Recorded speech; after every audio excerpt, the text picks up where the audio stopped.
Hey, how's it going guys? Welcome back for another TOS video. So I'm finally back from Bangkok and I've missed one ultimate stage I guess, but I hope you guys are doing fine for that one. It was a pretty easy ultimate stage to be honest. Alright, so anyway, this week we have a brand new weekly battle, the Doge World Expert. So we're going to take down Elite difficulty. We're not going to follow this so much of the achievement this time, right? Because I want to feature more VR Norse playstyle.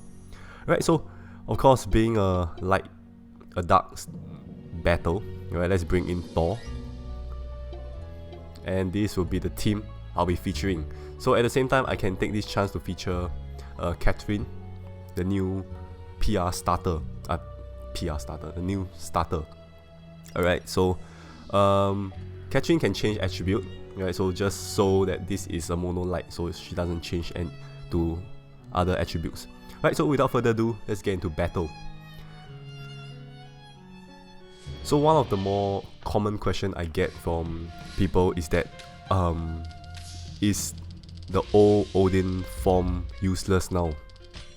Alright, so I wouldn't say it's useless, but it's just for those people that can't accommodate the team cost of the new Odin. Right, the new VR Odin with 2 active skill is 55 team cost, and then the old one is still stuck at 40 team cost.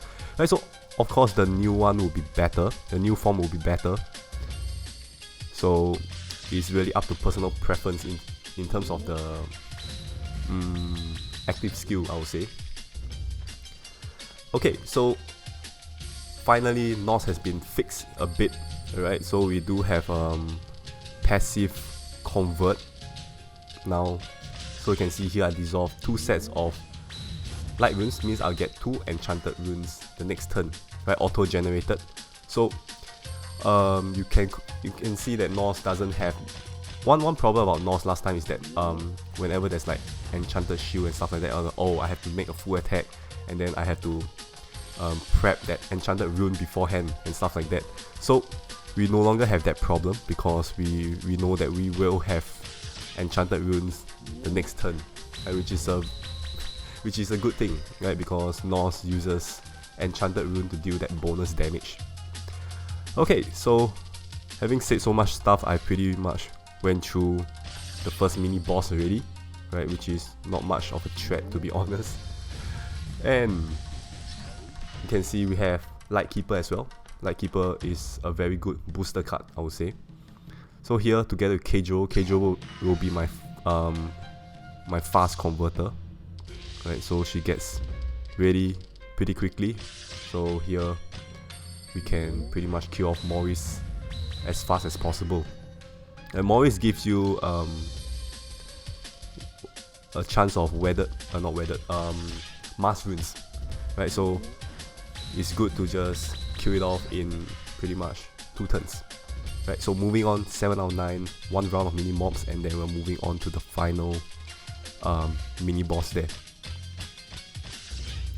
Right, so it's good to bring a starter. Alright, be it whatever mono you're using.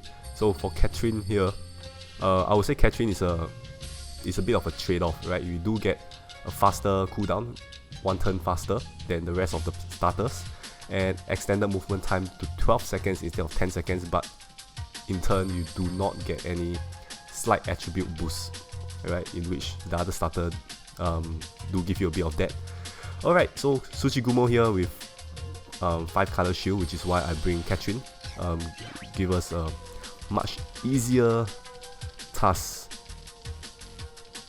This gets the job done a lot easier, okay? So 5 color shield with 12-second movement time is massive, and that's not gonna stop us.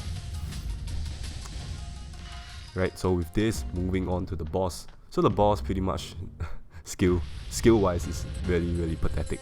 Alright, so here what we have is a Keijoro lookalike, right? Doors of Child's Play. So here you can see we can just use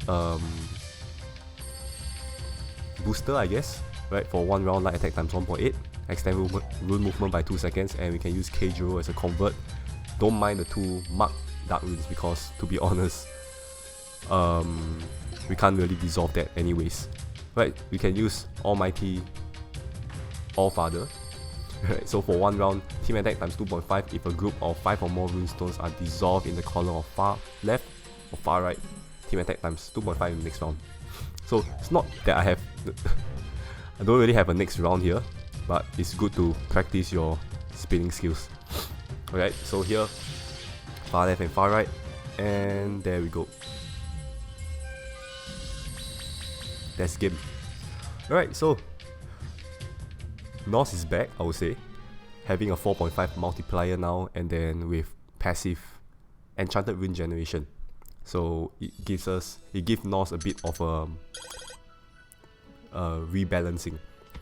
Alright, so we got the card. Let's take a look at the card. So for this bi-weekly card, I would say that it's pretty good if you guys can actually afford to farm it. Alright, Doors of Child's Play here. We have it's a dark demon, meaning that you can actually put it in an ether team. Right, active skill, team attack times 1.5. So that actually you can actually slot in an ether team for dark demon. So times 1.5 applies to the whole team, so ether is good. So deduct 20% of current HP each round. So effect stays in play until receiving damage twice, right? Instead of Tsuchigumo, which deactivates upon getting hit. So you do have like a second chance for this kind of active skill, right? So 20% of current HP isn't a lot, to be honest, because you can pretty much heal that back every single turn.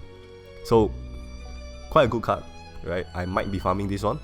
So yeah, that's my opinion. Small little opinion on this card. So anyway, that'll be the end of this video, right? Hopefully you guys enjoy this Thor gameplay. I think I'm left with Loki, right? So I'm gonna show that some other time, right? So meanwhile, leave a like on this video if you enjoy it, and then as usual, I'll see you guys in my next video.